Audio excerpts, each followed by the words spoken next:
Assalaamu calaykum waraxmatullaahi wabarakaatuh. Kusoo dhawow channelka Sahanka Gaadiidka.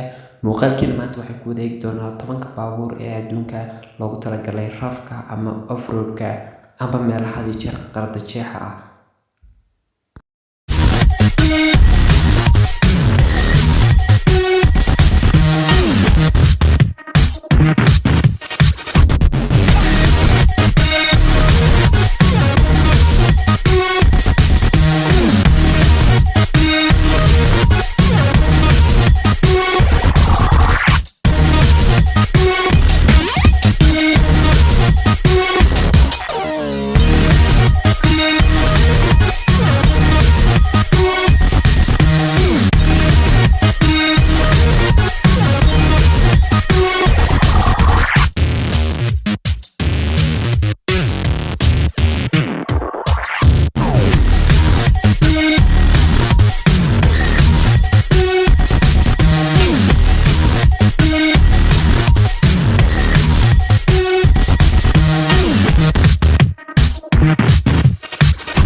Fadlan subscribe channelka, sidoo kale like saar, sidoo kale ha ilaawin kambalelka furata si aad ula socoto fiidiyowyada dambe.